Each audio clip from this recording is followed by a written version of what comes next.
A paz do Senhor Jesus, a todos os irmãos que estão nos acompanhando nessa noite, nesta live. Mais uma vez, agradecer a Deus pela oportunidade a qual o Senhor tem nos confiado, em segundo a nosso pastor local, nosso pastor Irailton, e também o nosso pastor presidente, pastor José Alves, que é pastor dessa igreja, Assembleia de Deus, do campo do Jardim do Estádio, Ministério de Madureira. Queremos agradecer aos nossos pastores pela confiança de estarmos mais uma noite realizando esse culto até o seu lar, através das redes sociais. Queremos estar orando a Deus em agradecimento a tudo que Ele tem feito nas nossas vidas, a vida de cada um dos teus filhos, e logo em seguida nós estamos louvando ao Senhor com o hino da harpa. Amém? Vamos estar orando nessa hora. Queria nesta oração agradecer a Deus pela vida de muitos irmãos que têm se recuperado, que foram acometidos a essa doença, Covid-19, estavam contaminados com esse vírus, o coronavírus, e alguns irmãos têm recebido da parte de Deus esse milagre, o milagre da cura. Alguns irmãos Aparecido, presbítero Aparecido, irmão pastor Odaí, alguns irmãos que a gente não lembra agora, mas que tem irmão Reginaldo, se eu não me engano, o pastor Reginaldo também recebeu essa bênção, e alguns irmãos que estão sendo curados. Então vamos agradecer a Deus por essas vidas e estaremos logo em seguida louvando ao Senhor. Soberano Deus, eterno e poderoso Pai, na Tua presença, nós queremos adentrar neste momento através dessa oração. Primeiramente, ó Deus, te agradecendo por mais uma vez o Senhor nos permitir estarmos na Tua casa, louvando, agradecendo e bendizendo a Tua santidade e levando aos lares, Senhor, uma palavra de conforto, uma palavra de salvação, cânticos e louvores ao Teu santo nome, através das mídias, das redes sociais. Por isso, ó Deus, nós queremos ser grato a Ti e também apresentarmos diante de Ti, Senhor, os irmãos a qual têm recebido de Ti esta cura. Quantos irmãos têm alcançado, Senhor, o privilégio de, mais uma vez, estarem diante de Ti, louvando e engrandecendo o Teu santo nome, depois de ter passado, Senhor, por momentos difíceis, de tribulação, e que nós temos a certeza que o Senhor tem colocado as Tuas mãos e protegido os Teus. Por isso nós estamos aqui nessa noite, Senhor, te agradecendo e também, ó Pai, intercedendo aqueles que ainda precisam de um milagre. Que o Senhor possa nessa noite, Senhor, visitar os leitos hospitalares, os lares, as nossas famílias, ó Pai, a qual estão neste momento compartilhando conosco esse momento de adoração ao Teu nome. Que o Senhor possa ir de encontro, Senhor, aos médicos, ajudando, ó Pai, a encontrar, Senhor, uma solução para essa pandemia, e que o Senhor possa estar restaurando vidas que se encontram neste momento passando por um momento de depressão, porque tem perdido, Senhor, pessoas da sua família. Eu quero que o Teu Espírito Santo, nesta noite, Senhor, vá de encontro a essas vidas e que o Senhor possa confortá-los de uma maneira especial. Em nome do Senhor Jesus, nós queremos aqui, ó Pai, deixar em menção ao Teu nome.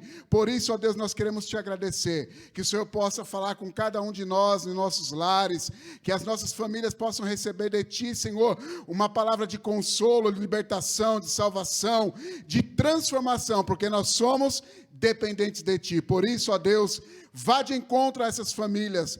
Nós lhe pedimos e te agradecemos em nome do Senhor Jesus. Amém.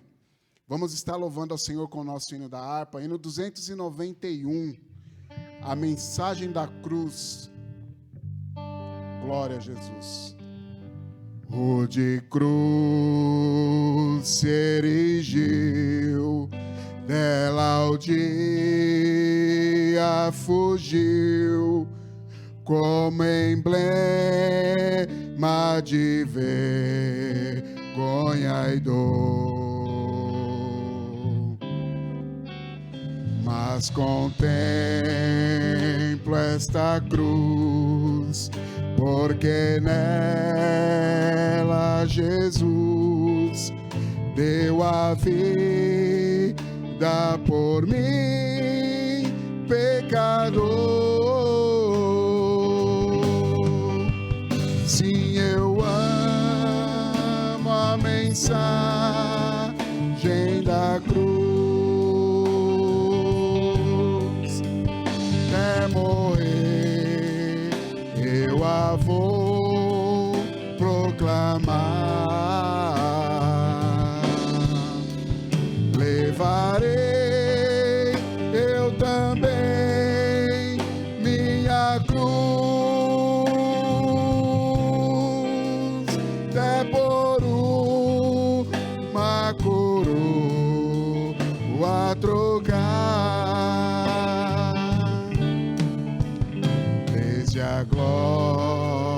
glória dos céus, o Cordeiro de Deus, ao Calvário humilhante baixou. Essa cruz tem pra mim atrativo sem fim, porque nela Jesus me salvou. Sim, eu amo a mensagem da cruz, até morrer eu a vou proclamar. Levarei eu também minha cruz, até por uma coroa trocar. Nesta cruz padeceu e por mim já morreu meu Jesus para dar-me o perdão. Eu me alegro na cruz, dela vem graça e luz para minha santificação. Sim, eu amo a mensagem da cruz, até morrer eu a vou proclamar. Levarei eu também minha cruz, até por uma coroa trocar. Eu aqui com Jesus, a vergonha da cruz, quero sempre levar e sofrer. Cristo vem me buscar e com Ele no lar uma parte da glória de ter. Sim, eu amo a mensagem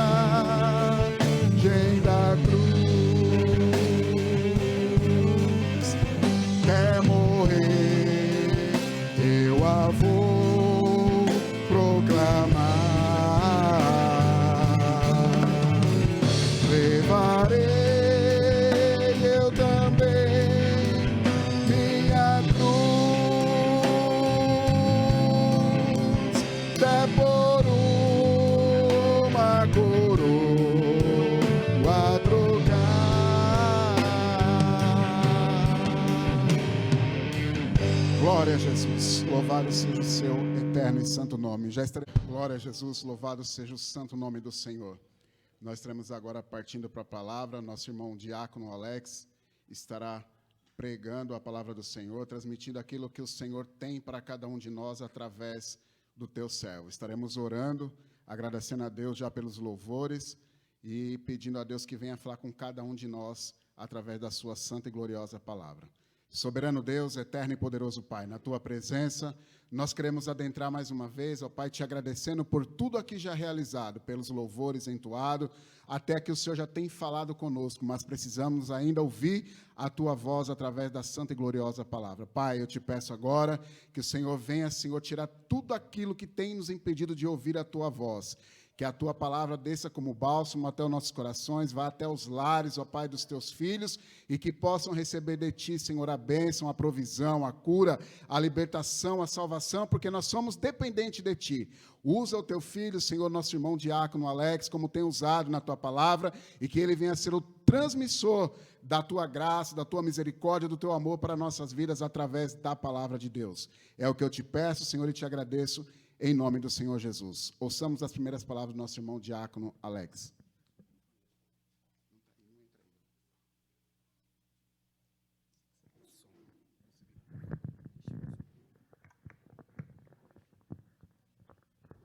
Saúde dos irmãos capazes do Senhor, amém?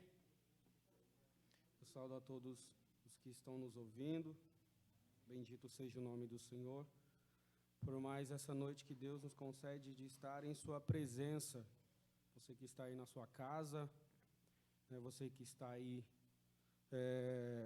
assistindo esse culto, cultuando a Deus juntamente conosco, por intermédio dessa live, ou talvez você que ainda vai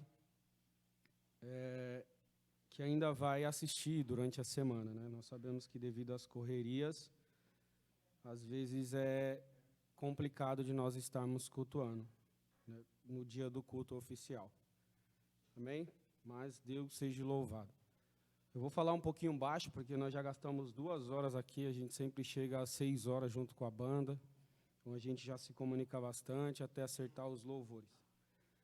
Amém? Bendito seja o nome do Senhor. Mateus, capítulo 4. Hoje nós vamos estudar um pouco esse texto, tá bom? Vamos falar um pouco sobre a tentação de Jesus e vamos falar sobre os segredos, né, que está por trás dessa tentação. Eu vou usar uma temática diferente, tá bom? Eu vou usar uma temática mais voltada para o ensino, tá? Para assim ficar melhor para mim também conseguir a minha voz suportar até o final. Eu tenho apenas 30 minutos. Se você deseja, pegue a caneta, né, anote no caderno. Se tiver qualquer dúvida no texto, mande uma mensagem que a gente terá o prazer de poder estar passando para você e explicando de uma forma melhor. Mateus capítulo 4, versículo 1.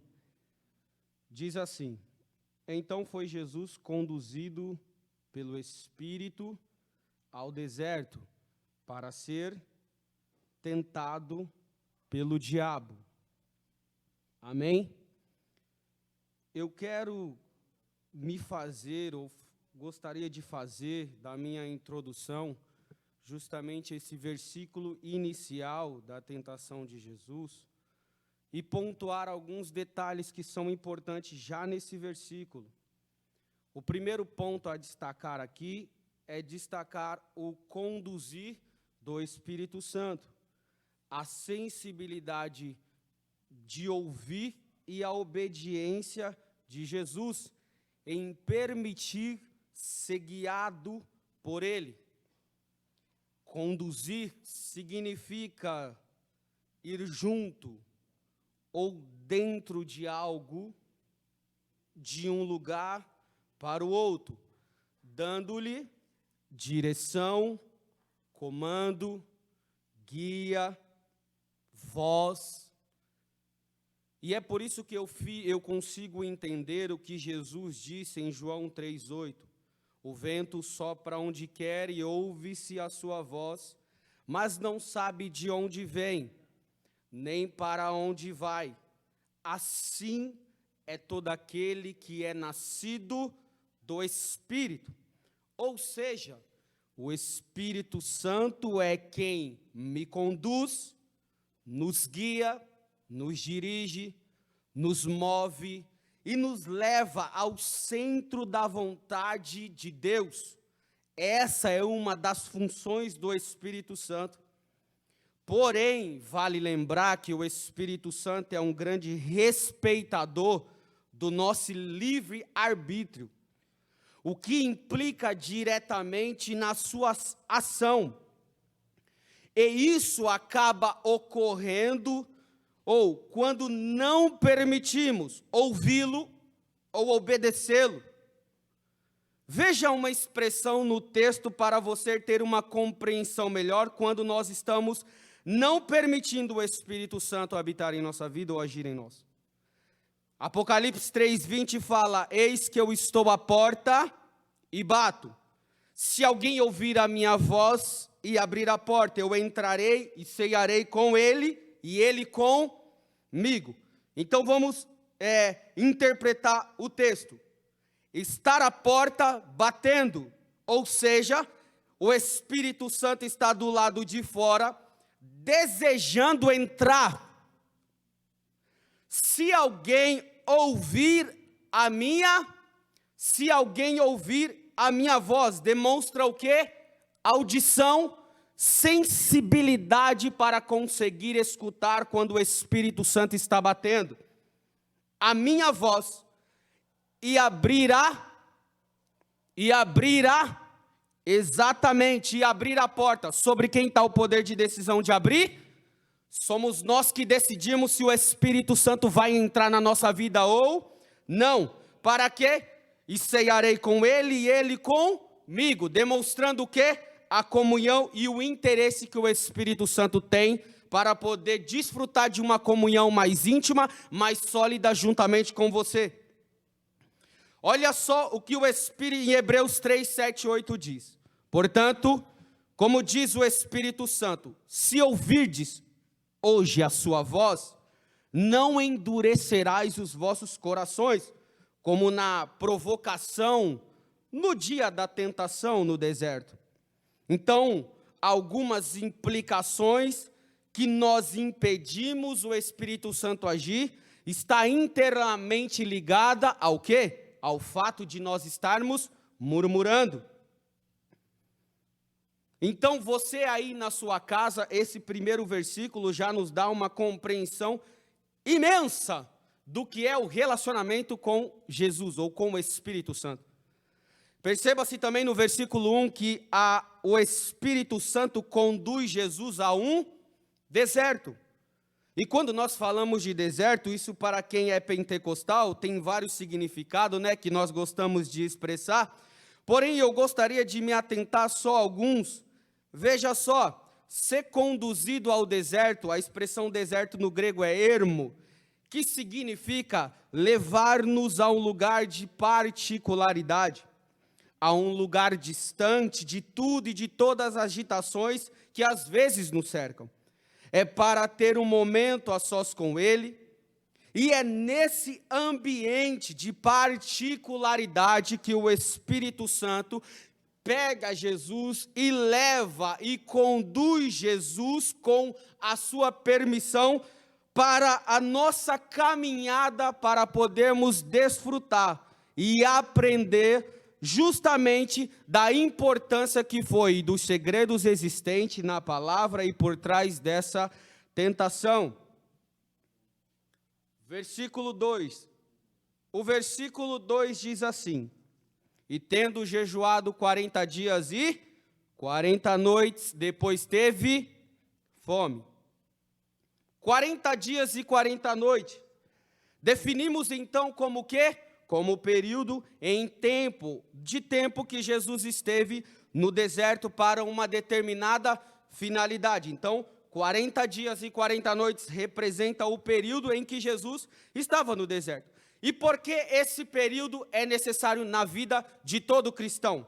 Porque esse período de relacionamento com Deus, esse período de separação, esse período de estar a sós com Deus, ele é necessário na vida de todos que servem ao Senhor Jesus Cristo. Esse período é necessário para podermos construir um maior relacionamento com Deus. Esse período ele é necessário para desfrutarmos de uma intimidade melhor com Deus. Esse período é necessário para termos mais temor, mais reverência, mais santidade, né? Desfrutarmos de um conhecimento, de uma comunhão, de uma capacitação do Espírito Santo. Esse período é necessário na vida de todo cristão. E Jesus demonstra, né, duas ferramentas que são indispensáveis para quem está desfrutando do período de quarentena com o Senhor, que são elas: jejum e oração.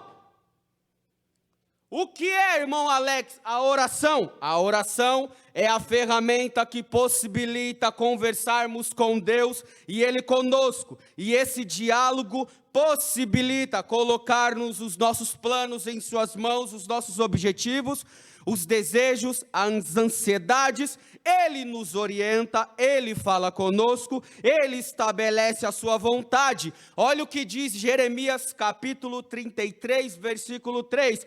Clama a mim e responder-te-ei. Ou seja, é uma troca mútua. Eu clamo, Deus responde. Eu oro, Deus responde. Eu falo, Deus responde. Eu intercedo, Deus responde. Então a oração é uma ferramenta de extrema importância para quem está vivenciando este período de quarentena, particularidade com o Senhor.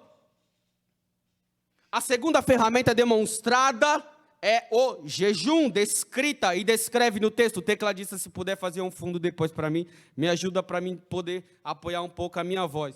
Tecladista. Então, o jejum, o que é o jejum?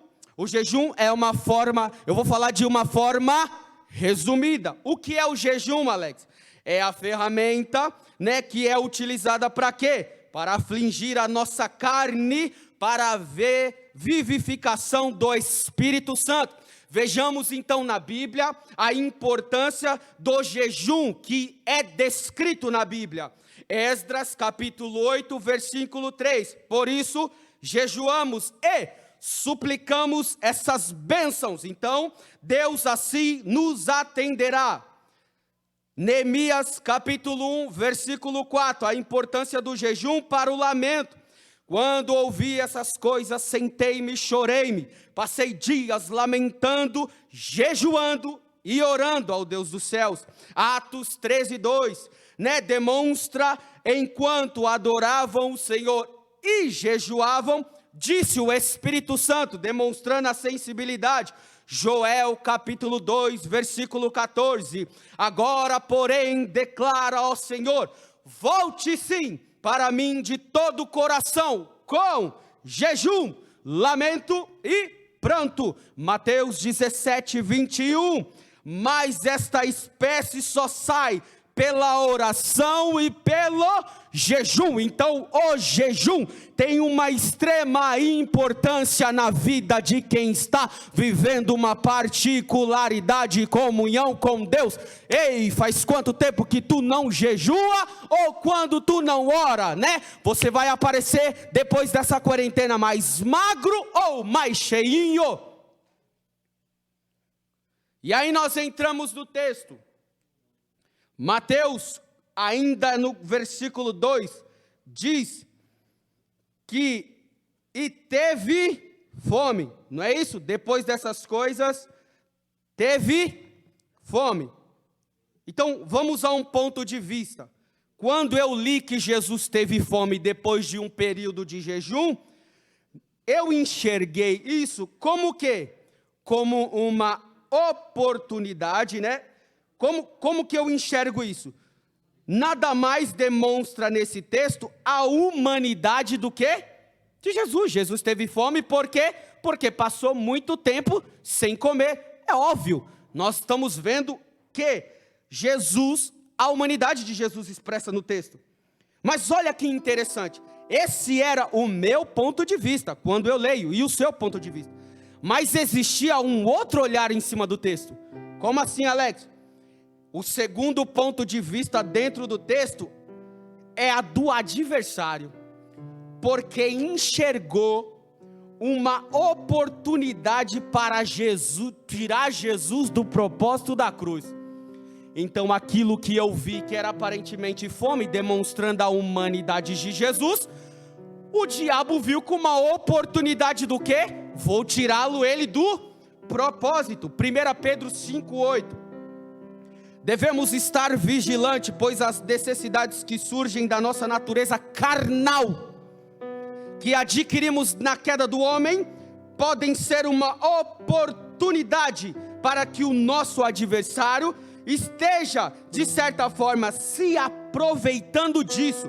1 Pedro 5:8, sede sóbrios, vigiai, porque o vosso adversário anda ao derredor, bramando como um leão, buscando a quem possa tragar só esperando uma oportunidade para mostrarmos a nossa fragilidade. Uma vez eu disse para o pastor, eu falei: pastor, nós estamos de quarentena, mas ainda não é tempo do adversário se manifestar contra a igreja. Como assim? Não, porque nós ainda estamos no fervor, ainda nós estamos naquela oração, nos cultos dos lares, né? Buscando uma intimidade melhor com Deus, um relacionamento melhor com Deus. Porém, pastor, quando o tempo passar, que nós dermos aquela afrouxada e começar a demonstrar a nossa natureza carnal, a nossa natureza humana, aí sim o adversário vai falar: pronto, achei a brecha, agora eu pego.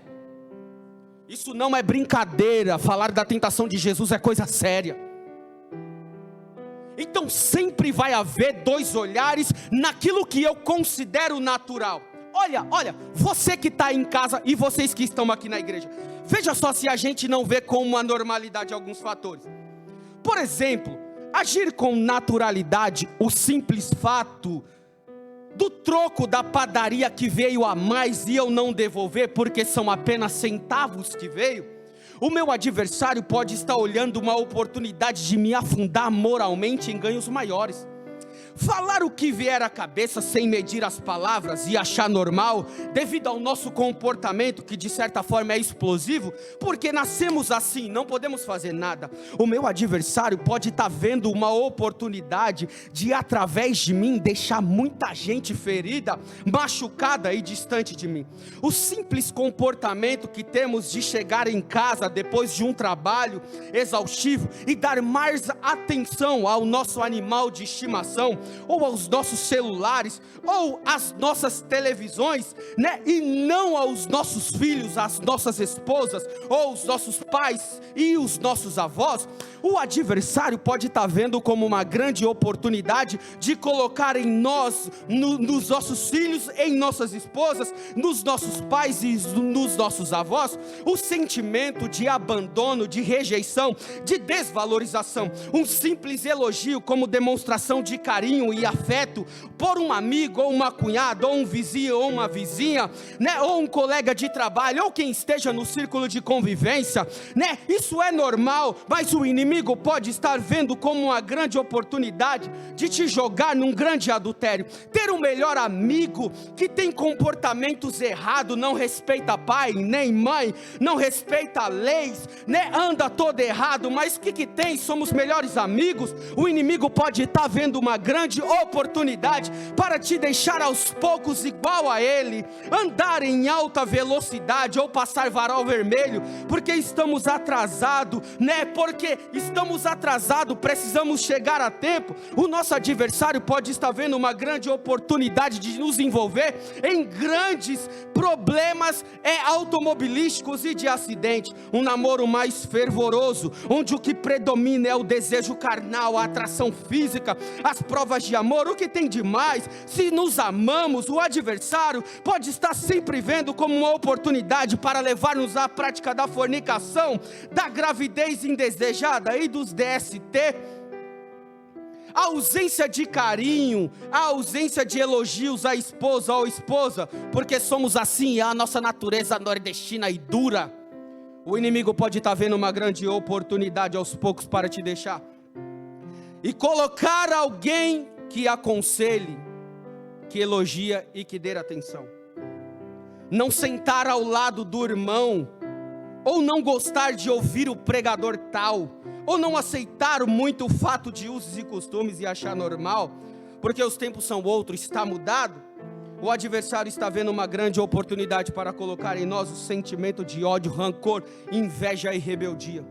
Irmão Alex, você está falando que Jesus teve fome. Pois é, todas essas coisas aqui, quando você vê como um estado normal, o adversário sempre vai estar com outros olhares. E aí nós partimos para o versículo 3, eu tenho 15 minutos, mas o irmão vai me dar mais 10. Eu peço autorização para o nosso pastor presidente que está nos assistindo, mande uma mensagem do nosso celular e os telecomunicadores para me mandar, mas fala, tá apoiado, pode ir mais 10 minutos.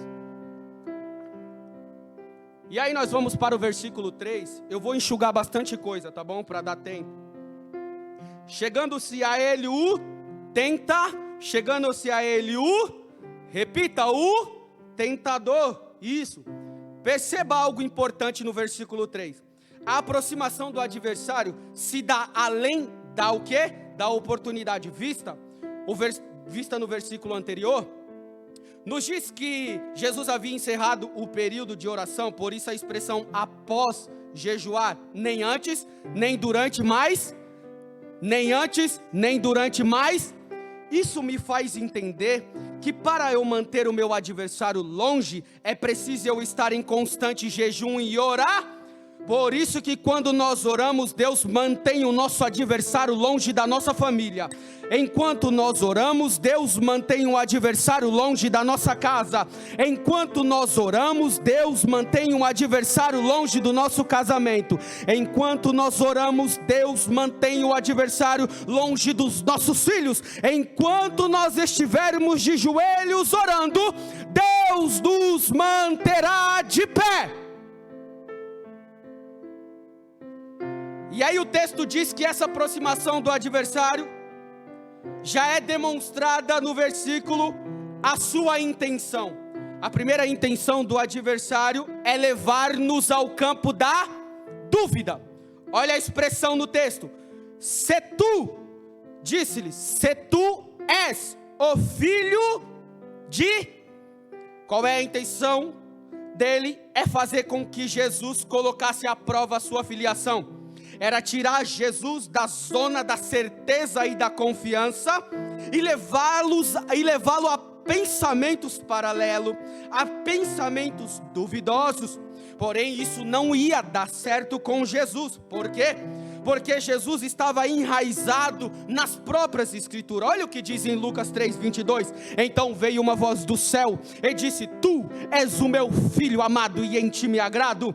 Mateus capítulo 16, versículo 15 e 17. Tu és o Cristo, filho do Deus vivo. Respondeu Jesus: feliz é você, Simão, filho de Jonas, porque isto não foi revelado a você por carne ou sangue, mas por o meu Pai que está no céu. Vivemos em um mundo de muitas incertezas à nossa volta, em todas as circunstâncias, e sempre o inimigo vai tentar nos tirar do ambiente da confiança, para nos colocar em pensamentos duvidosos, acerca de Deus estar ou não conosco, acerca da nossa filiação com Deus ou não, e muitas das vezes ele se utiliza das nossas dores, dos nossos fracassos, das nossas percas, e por isso, por intermédio de Jesus, Ele nos mostra pela sua palavra que Ele que nos elegeu, foi Ele que nos escolheu, e Ele estará conosco. O próprio Espírito Santo, como diz em Romanos 8:16, o próprio Espírito testemunha ao nosso espírito que somos filhos de Deus. Gálatas 4:7, assim você já não é mais escravo, mas filhos, e por ser filho, Deus também o tornou herdeiro. Então, meu querido, se você está em pensamentos duvidosos e paralelos, deixa cair por terra, porque nessa noite Deus comprova que Ele te chamou, Ele que te escolheu.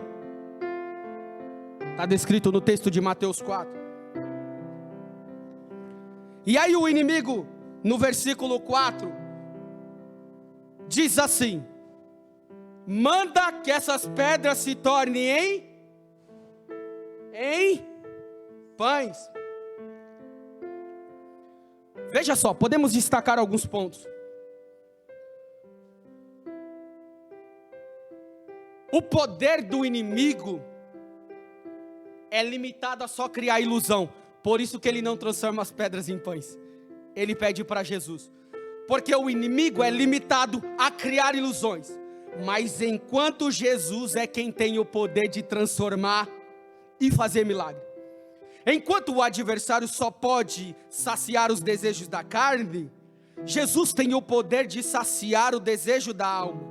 A intenção do adversário aqui é de destruir, mas a intenção de Jesus é de construir. O adversário vem para embaraçar, prejudicar, atrapalhar, derrubar, ferir, atravancar, confundir, desamparar, embaraçar, desarranjar, transtornar, impedir, perturbar. Mas Jesus não. Jesus ampara, protege, acude, socorre, levanta, cura, acude, ampara, apoia, auxilia, contribui, facilita, favorece, socorre, faz valer e é protetor das nossas almas. É isso que Jesus faz. O adversário tem o poder de aprisionar a muitos, mas é Jesus quem solta as cadeias, as algemas que tanto tem predido a vida dos cristãos. E aí Jesus dá uma resposta. Jesus nos mostra quem realmente é que devemos ouvir, porque ele diz: nem só de pão viverá o... Jesus utiliza-se de um texto da Bíblia descrito em Deuteronômio 8:3, para demonstrar que não é só daquilo que é material ou que achamos necessário para nossa sobrevivência, mas sim o fruto das nossas realizações e necessidades que vivemos depende da nossa sobrevivência espiritual. E para sobrevivermos espiritualmente, nós precisamos sim da palavra que sai da boca de Deus. Eu nem vou entrar no detalhe, porque Jesus disse: não só de pão viverá o homem, e disse: nem só de pão viverá o homem. São duas conjunções. O nem é conjunção, o não é advérbio, que na aplicação é totalmente diferente, por mais que pareçam igual. Mas nem vamos entrar nesse detalhe. E aí o diabo continuou tentando derrubar Jesus. E o versículo 4, capítulo 4. Vou segurar já a minha voz, que ela já está ficando rouca. Versículos 5 e 6. Lê aí. Na sua casa. Então o diabo o transportou para uma cidade santa e o colocou sobre o pináculo do templo e disse: se tu és o filho de Deus, lança-te daqui abaixo, porque está escrito que aos seus anjos dará ordem ao teu respeito, e tomar-te-ão nas mãos, para que nunca tropeces em pé em alguma pedra. Eu gostaria de me atentar justamente nesse texto para um fator importante. O que, irmão Alex? O fator chamado decisão. Era mais ou menos assim que o inimigo estava dizendo para Jesus: se você confia, faz um teste.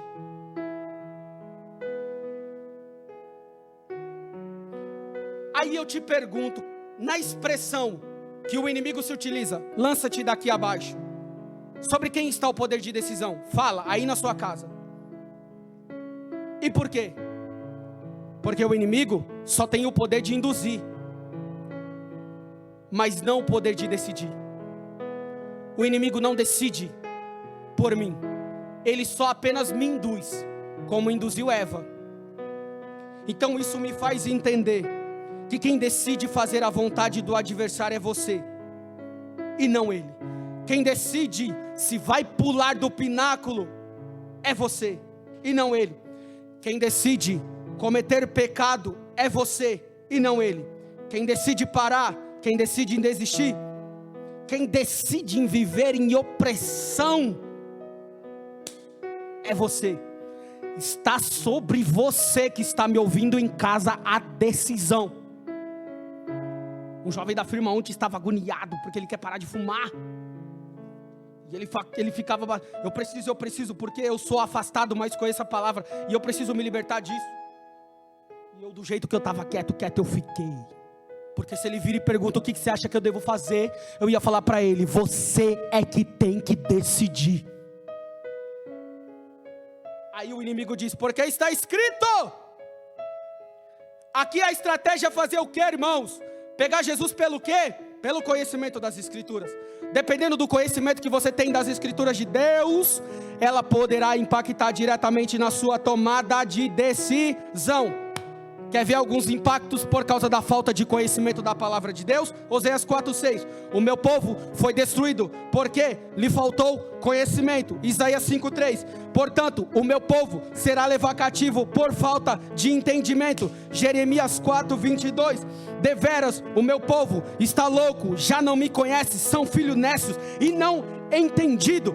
Entenda a importância da escritura na sua vida, para que você não seja destruído. E aí ele se utiliza do Salmo 91. Irmãos, o texto utilizado pelo adversário do Salmo 91, 11, vai lá, é o mesmo texto. Como é? Então por que ele utilizou? Porque ele tirou o texto do contexto.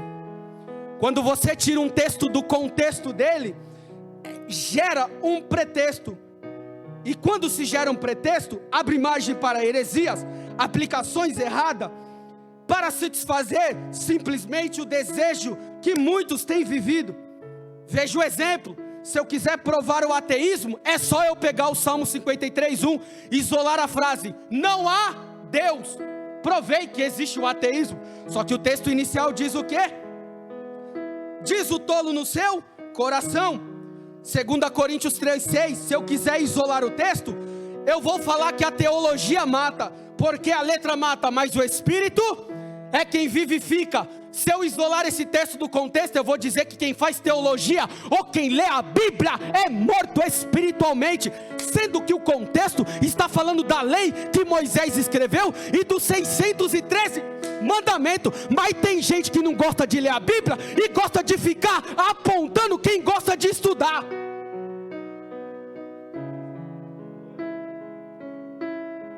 Aqui tem algo importante, eu tenho mais 5 minutos. Eu não recebi nenhuma mensagem ainda do meu pastor presidente. Olha o que o texto diz. Se alguém pecar, olha só. Cleito, o porquê isolar o texto, ele é perigoso. E por que o inimigo fez isso? Quem aqui sabe que a gente está vivenciando o tempo da graça? Levanta a mão. Então, eu entendo que na graça, Jesus é misericordioso e perdoador dos nossos pecados. Não é isso, Cleito? Olha o que muita gente está fazendo. Isolando na sua... Porque o pecado ele gera onde, Bleno? Na mente. Antes de descer para o coração, não é isso? Porque a sede do pecado é no coração. Na mente é o primeiro estágio dele. Nessa vivência, o inimigo tem se aproveitado para lançar na mente das pessoas que ela pode cometer pecado. Não, você pode pecar. Por quê? Porque você está vivendo o tempo da graça, e Jesus vai te perdoar. Quem nunca ouviu esse texto? Se pecar, saibas que tem um advogado. O inimigo sopra no ouvido dos crentes: ei, você tem um advogado, é Jesus, pode pecar, vai lá. E aí você se apoia de um texto isolado na sua mente, que o inimigo tirou o contexto, e aí você cai na vontade dele. Sendo que aí, o início do texto é o que, Cleito? Filhinhos, não pequeis. Essa é a advertência. E aí você comete o seu erro, e glória a Deus, vai dar tempo, porque Jesus é o nosso advogado.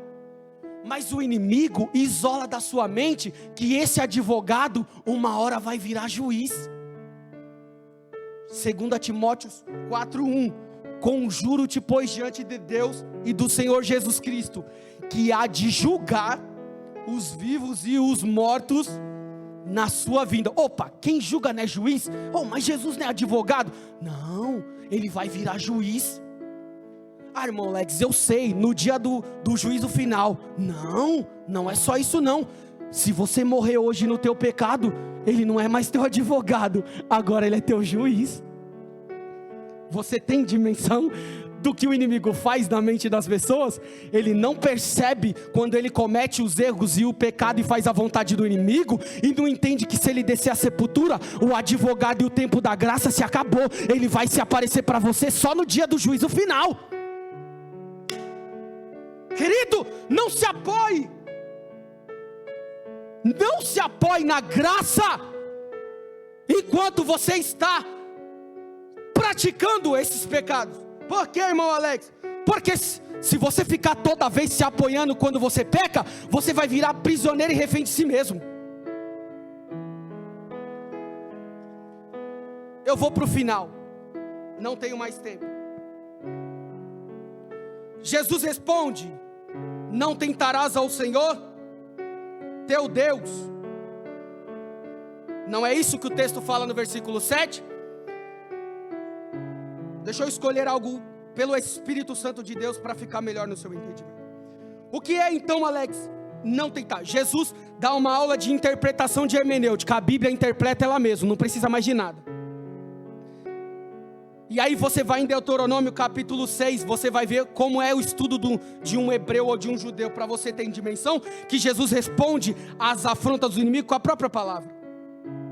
Não tentar o Senhor teu Deus, é o texto que Jesus diz. Aí a pergunta: quando é que nós estamos tentando Jesus? Responde aí. Números 21:5, quando estamos murmurando e menosprezando tudo aquilo que Ele faz. E no texto está descrito quando eles reclamaram de comer maná. Quando duvidamos dele, Êxodo 17:7. Quando fazemos o contrário do que ele nos ordena, falai a rocha, descrita em Números, e Moisés feriu a rocha. Quando nós estamos tentando a Deus, quando nós forçamos a Deus realizar livramentos e milagres, simplesmente por causa da nossa ignorância e não por nossa fidelidade. Isso é demonstrado na cruz do Calvário. Quando prenderam Jesus, os discípulos disseram: Senhor, vamos contra eles com as espadas? Jesus nem respondeu. Um sacou a espada e fez o quê? Deu na orelha de Malco. Jesus curou Malco. Por quê? Porque Pedro foi fiel? Não, porque foi um ignorante que obriga a Jesus fazer o que não está nos planos dele. Você que é valente, que diz: eu sou cristão e coronavírus eu não pego. Tem um monte que disse isso e pegou. E agora? E agora? Fala para mim. Aí agora Jesus tem que te curar porque tu foi ignorante e não porque você foi fiel. Tá achando que que as escrituras é brincadeira, rapaz? Isso aqui não é brincadeira não. Você pode pecar, descer a sepultura e parar no juízo final e perder o céu. Posso concluir, Regi? Posso, Lu, dar tempo? Aí o versículo 8. A estratégia do inimigo é fazer o quê? Usar o quê? Mostrou-lhe todos os reinos do mundo e a glória. A estratégia aqui é pegar Jesus pela soberba e pelo orgulho. Isso foi a estratégia já usada no jardim do Éden e funcionou, porque ele pegou Eva e o pecado entrou na humanidade. Para você ter uma dimensão melhor do que o inimigo oferece para você, quando ele expressa aos seus olhos todo o reino e toda a glória, o que faz parte desse reino? 1 João 2,16. Fazem parte do reino do inimigo. Por que o texto está assim? Porque tudo o que há no mundo, há concupiscência da carne, a concupiscência dos olhos e a soberba esse reino mostrado pelo adversário, ele é destacado pela própria escritura como o que gera concupiscência da carne, que gera concupiscência dos olhos e a soberba da vida. E aí, numa forma melhor e resumida, Salmo 37:8, ira constitui desse reino. Provérbios 29:23, orgulho. Provérbios 14:30, inveja. Efésios 5:3, luxúria. Provérbios 10:4, preguiça. 1 Timóteo 6:10, avareza. Provérbios 23:20, glutonaria. Entre diversos problemas que há no mundo. E é isso que o adversário está dando para você que está de quarentena. Tudo isso aqui ele pode te dar. Só que você se esquece que em Provérbios 16, 18, há um texto da Bíblia que olha o que diz: a soberba precede a ruína, e a altivez de espírito precede a queda. Estar no mundo é bem melhor? Pode ir lá. Você quer fazer a vontade do inimigo? Pode ir lá. Só que entenda que quando você aceita é porque a tua ruína já está próxima. Que quando você quer é porque a sua queda já está sendo próxima. E para encerrar, Jesus responde de uma maneira gloriosa: vai-te o quê? Vai-te, Satanás. Peraí, eu conheço um texto parecido com esse. Tiago 4,7. Resistir ao diabo, e ele fugirá de vós. Resistir ao diabo, e ele fugirá de vós. Resistir ao diabo, e ele fugirá. A banda pode vir para cá. Fugirá de vós. Está na resistência. Decida certo. E aí Jesus diz: porque está escrito: ao Senhor teu Deus adorarás, e só Ele servirás. O que é andar? O que é adorar a Deus? Adorar a Deus rápido, a banda pode vir. Andar a Deus é andar em obediência, é andar em santidade. Adorar a Deus é negligenciar o pecado, é aborrecer o mal, é rejeitar as ofertas do mal. Pode continuar. É ter o domínio sobre as minhas vontades, é falar como cristão, é andar como cristão, é vestir como cristão. Adorar a Deus é amar o próximo, é andar em verdade, é andar em comunhão. Olha o que em João capítulo 4, versículo 23 e 24. Mas a hora vem, a banda pode começar. Mas a hora vem, e agora é, em que os verdadeiros adoradores adorarão o Pai em espírito e em verdade, porque o Pai procura os tais que assim o adorem. Deus é espírito, e importa que os que adorem o adorem em espírito e em verdade. Eis aí os segredos por trás de uma tentação que Jesus foi vitorioso. É com a palavra, é com a resistência, é com a verdade que Jesus demonstrou como se vence e resiste, e Deus assim será sempre glorificado. Deus abençoe. Mais tarde ele virá como juiz para nos julgar. Aí não tem mais tempo para isso. Palavra gloriosa que o nosso irmão diácono Alex trouxe para os nossos corações nessa noite. Queria agradecer a todos os irmãos que estão envolvidos pela transmissão dessa live, ao nosso pastor Irailton, pastor José Alves, que é o nosso pastor presidente do campo. Queria agradecer a todos os irmãos e que possamos estar na quarta-feira aqui realizando mais um culto, se Jesus não voltar. Amém? Vamos estar orando, agradecendo a Deus e dando término deste culto nessa noite. Soberano Deus, eterno e poderoso Pai, mais uma vez na Tua presença, queremos adentrar através da oração, te agradecendo, Senhor, pela Tua palavra, que veio confrontar as nossas vidas neste lugar, nesta noite. Pai querido, que possamos sair daqui não apenas ouvintes, mas sim praticantes da Tua palavra. Muito obrigado, Senhor, porque eu tenho a certeza que o Senhor falou com aqueles que precisavam ouvir a Tua palavra neste lugar. Fica conosco, Senhor, dá-nos uma semana abençoada e que possamos estar sempre debaixo da Tua presença. Que presença é essa que não pode faltar em nossas vidas, em nossos lares, aonde quer que coloquemos as plantas dos nossos pés.